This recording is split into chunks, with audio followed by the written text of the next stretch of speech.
spoštovani kolegice in kolegi.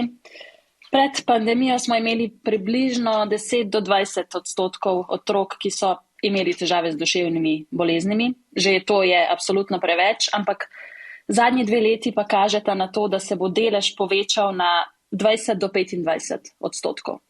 Izolacija, negotovost in pomanjkanje varnosti so nam v bistvu vsem prinesle višjo raven stresa, tesnobe in depresije.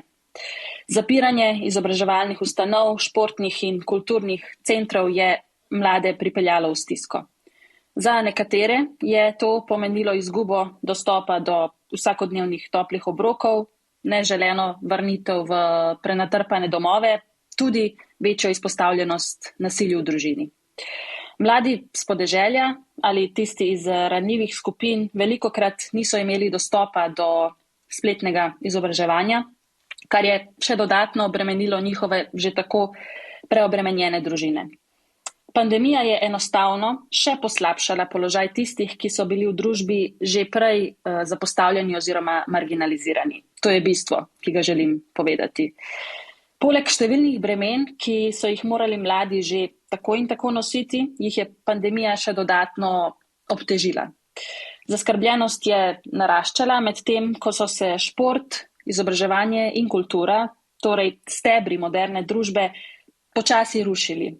Mladi so se počutili zapuščene in pozabljene. In v času, ko smo se poskušali prebiti skozi zdravstveni vidik pandemije, smo, kako ironično, ogrožali duševno zdravje in o tem molčali.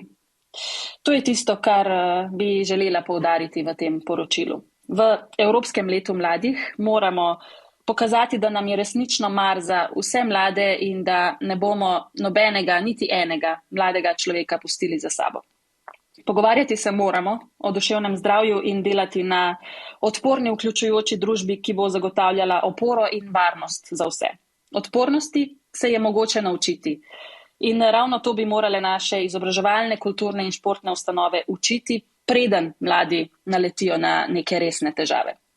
Upam, da v prihodnjih mesecih nobena ustanova ne bo več prisiljena zapirati svojih vrat in da bomo našli način, kako mladim zagotoviti funkcionalne in dostopne ustanove, ki so odporne, dobro financirane, mladim pa nudijo možnost za razvoj fizičnega in duševnega zdravja. Zares se veselim sodelovanja pri tem poročilu. Hvala.